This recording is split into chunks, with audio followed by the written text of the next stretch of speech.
74వ కీర్తన, Sam 74. మన జీవితంలో దేవుడు మౌనంగా ఉన్నాడు, లేక మనకి జవాబు ఇవ్వడం లేదు అని అనుకుంటున్నప్పుడు, అటువంటి సందర్భం వచ్చినప్పుడు మనకి చాలా బాధగా ఉంటుంది. అది ఒక విధంగా చెప్పాలంటే డేంజరస్ సిచ్యువేషన్ అన్నమాట.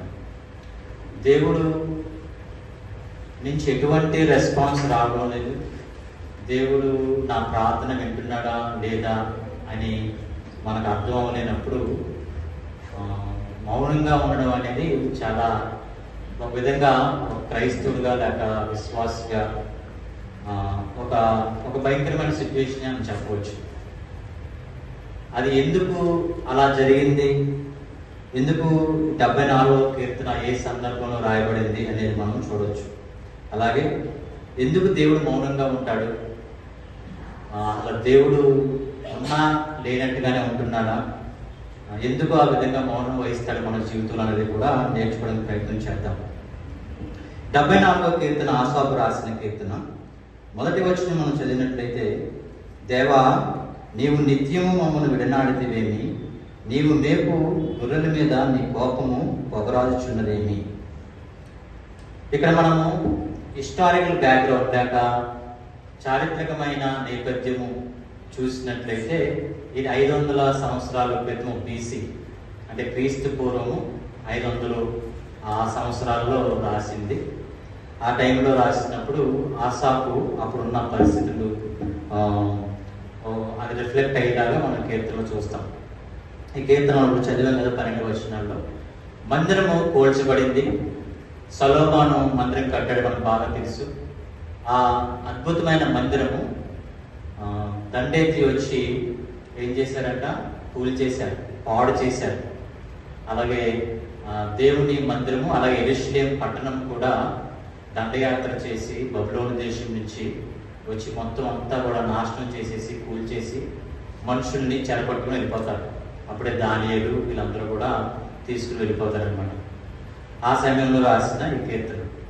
ఇలా దేవుని మందిరాన్ని కూల్చేశారు, దేవుడి నామానికి అవమానం వచ్చింది. మరి ఎందుకు దేవా, నీ నామానికి అవమానం కదా, మరి ఎందుకు నువ్వు ఈ విధంగా అనుమతించావు ఈ విధంగా జరగడానికి అని చెప్పి ఆసాపు చాలా బాధతో ఒకలాంటి పెయిన్తో రాసిన ఈ కీర్తన. మనకు కూడా అనిపిస్తూ ఉంటుంది, దేవుని పిల్లలకి ఏదైనా అవమానం జరిగినప్పుడు, ఎవరైనా ఒక మాట అన్నప్పుడు, మరి దేవుని పిల్లలకి ఆ విధంగా జరిగితే మరి దేవుడికే కదా అవమానము అని అంటున్నాం. కానీ ఎందుకు అటువంటి పరిస్థితులు మన జీవితంలో కావచ్చు, చరిత్ర చూసినప్పుడు కూడా హిస్టారిక్గా కూడా చూడవచ్చు. దేవుడే మందిరం కట్టించాడు, దేవుడు ప్లాన్ లేక ప్రణాళిక ప్రకారం ఆ మందిరం కట్టబడింది. కానీ ఆ మందిరాన్ని సమస్తము దోచుకున్నారు. చాలా అద్భుతంగా సొలొమోన్ కట్టాడు. దావీదు ఎంతో ధనము లేక బంగారము అన్నీ కూడా సమకూర్చినప్పటికీ ఆ మందిరము లేకుండా పోయింది. ఇప్పుడు కూడా ఆ శిథిలాలే మిగిలాయి.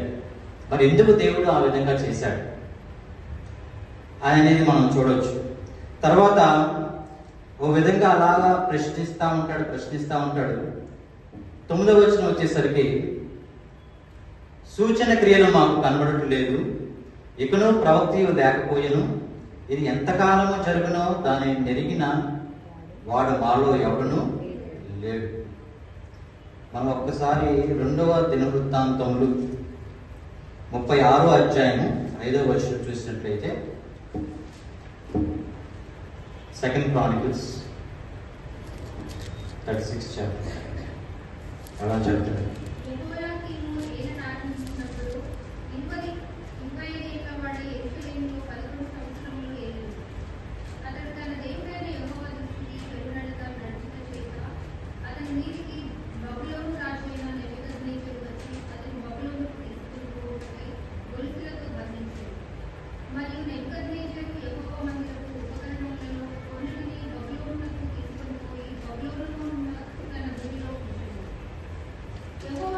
చేసిన ఇతర కార్యములను గురించి అతడు ఏ దేవతలను పెట్టుకున్నటకు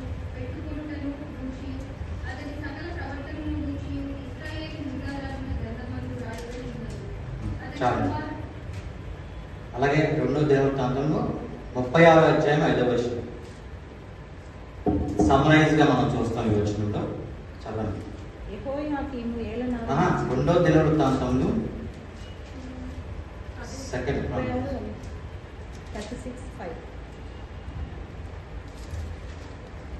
వారి పితరుల దేవుడైన యెహోవా, అది లేదా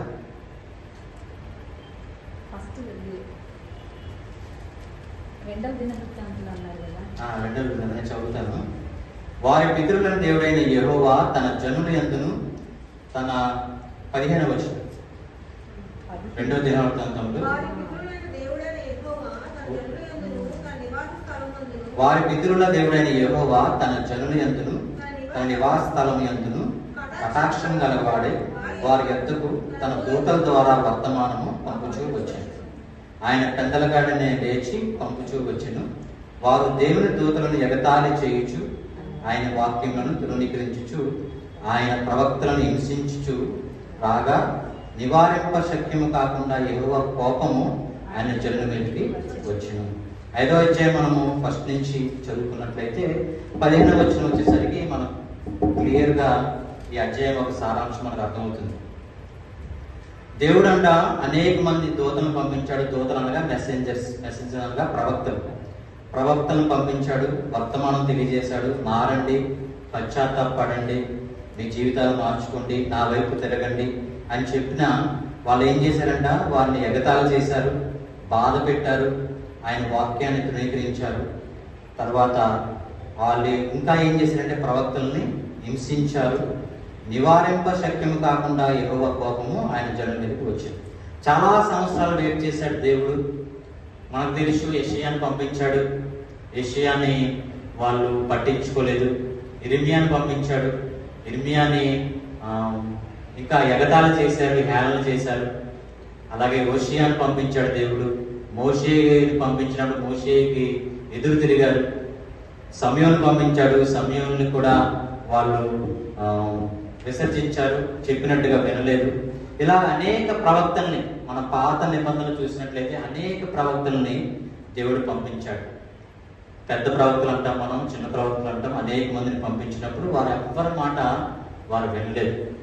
వినకుండా ఏం చేశారంటే దేవుని వర్తమానాన్ని లేదా దేవుని వాక్యాన్ని, దేవుని గద్దెంపును వాళ్ళు చెవును పెట్టలేదు. అప్పుడు దేవుడు అనేక వార్నింగ్స్ ఇచ్చాడు. ఆ తర్వాత సందర్భం ఇక్కడ 9వ వచనంలో చెప్తా ఉన్నాడు. ఏంటి అంటే సూచక్రియలు మాకు కనబడట్లేదు. ఇంకా దేవుడు మాట్లాడడం మానేశాడు. అంతే కదా, మనం 10 సార్లు చెప్తాం పిల్లలకి, వాళ్ళు వింటే విన్నారు, లేకపోతే ఏం చేస్తాం?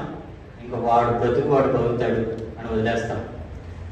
మనకు తెలిసి ఒక విషయం ఏంటంటే ఎవరైనా మన మాట వినకపోతే, మన ఇష్టానుసారంగా మనం అనుకున్నట్టుగా వారు జీవించకపోతే, భార్య అయినా భర్త అయినా పేరెంట్స్ అయినా పిల్లలైనా వారితో మాట్లాడకుండా ఉంటే ఎంత పెద్ద పనిష్మెంట్ కదా.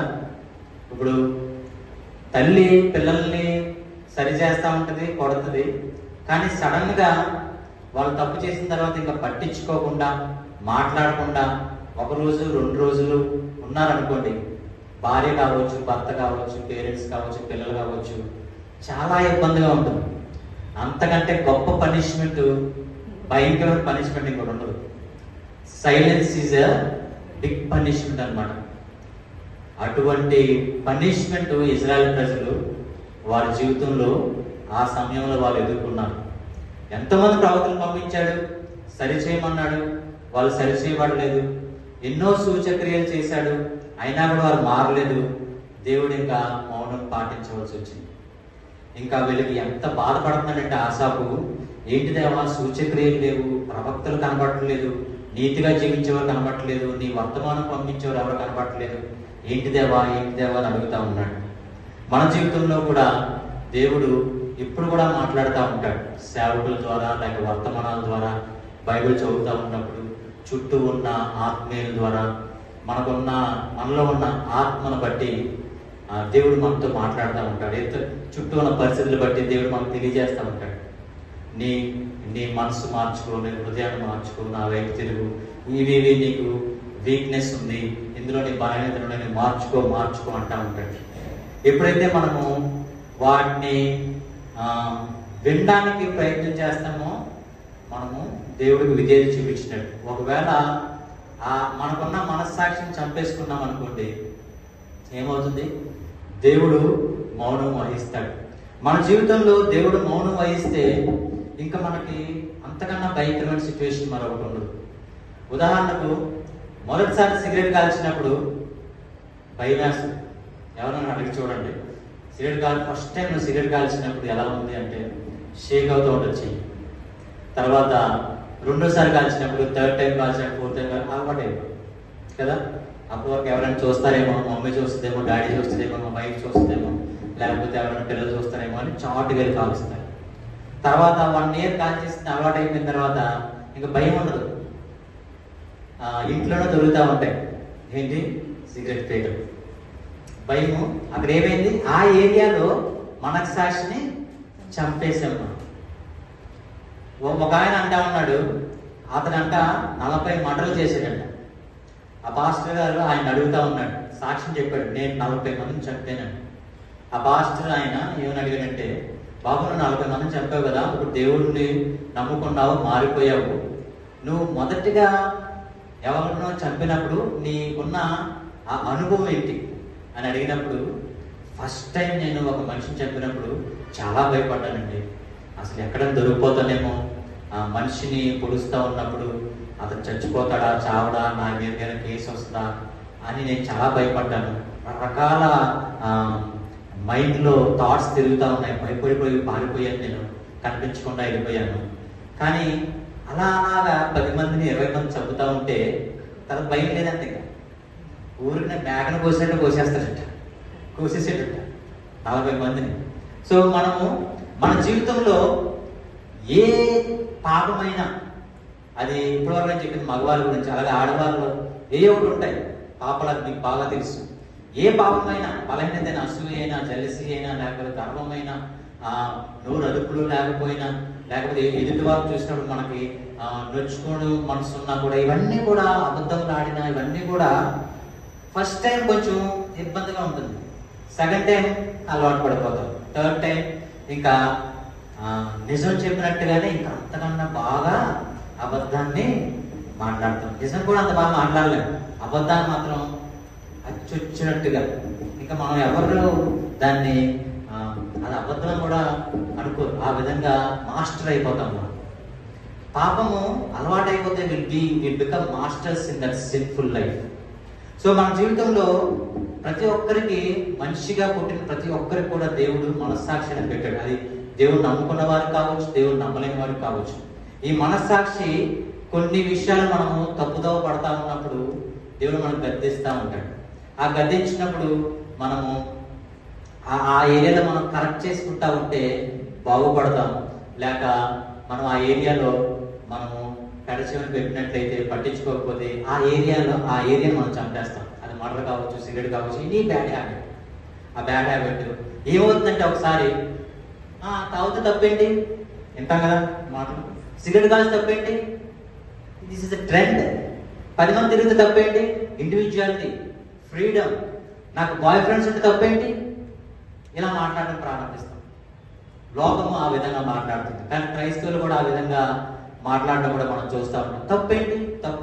తప్పేం లేదు, బాగుంటుంది, అలాగైతే అలా ఉంటుంది, నీకు తప్పేం లేదు.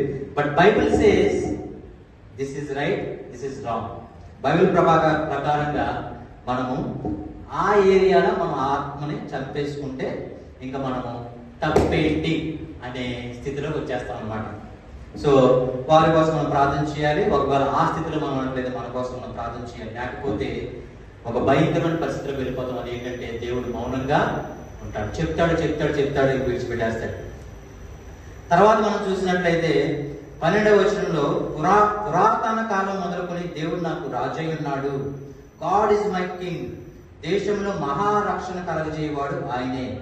మనం ఎప్పుడు కూడా, దేవా నా హృదయాన్ని నువ్వు రూల్ చేయి, come in to my life, you are my ruler అనే విధంగా మనం ఉండాలి. అదే అంటా ఉన్నాడు ఆసాప్ ఏమంటాడంటే, పురాతనం మొదలుకొని ఫ్రమ్ అబ్రహాం దగ్గర నుంచి యోబు, అలాగే మోషే, ఆ కాలం నుంచి కూడా నువ్వే మాకు రాజుగా ఉన్నావు కదా దేవా, నువ్వే మమ్మల్ని విడిచిపెట్టేస్తే ఎలా దేవా, నువ్వే మాకు రక్షణ కదా, మా దేశాన్ని రక్షించేవాడు నువ్వే కదా అని గుర్తు చేస్తా ఉన్నాడు దేవుడికి. సో అలా గుర్తు చేసుకుంటా కిందకు వచ్చేసినట్లయితే మనము తర్వాత రియలైజ్ అవుతాడు, తనకున్న తప్పును తెలుసుకున్న తర్వాత మనం ఇందులో నుంచి నేర్చుకోవాల్సిందంటే, ఇక్కడి నుంచి మనం ఎక్కడికి వెళ్దామంటే యేసయ్య దగ్గరికి వెళ్దాం. యేసయ్య మత్తయి సువార్త దీని గురించే చాలా చక్కగా యేసయ్య మనకు వివరిస్తాడు. మత్తయి సువార్తలో 31వ అధ్యాయం 33వ వచనం.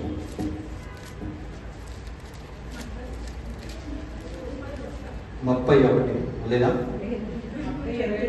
మత్తయి 21, సారీ నాకు కళ్ళు కనబడతలా.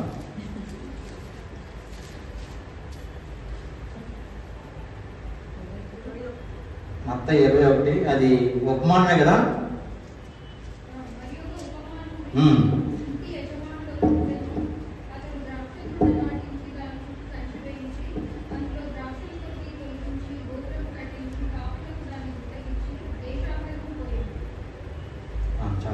ఈ ఉపమానం నేను త్వరగా చెప్పేస్తాను. ఉపమానం ఏంటంటే, ప్రభు అయిన యేసుక్రీస్తు ఈ ఉపమానం చెప్పడం జరుగుతుంది.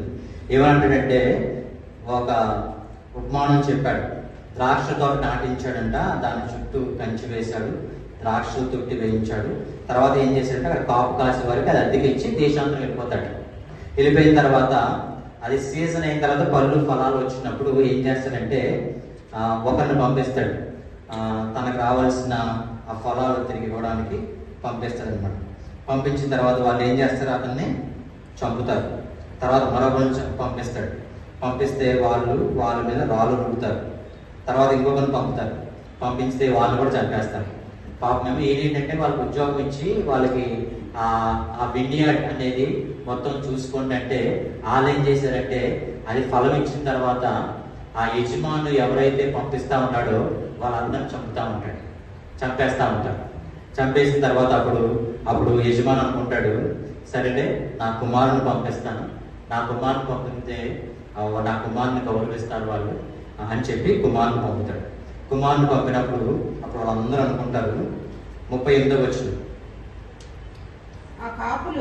అయినను ఆ కాపులు కుమారుని చూచి ఇతడు వారసుడు, ఇతను చంపి ఇతని స్వాస్థ్యం తీసుకుందాం రంటని తమలో తాము చెప్పుకొని అతన్ని పట్టుకొని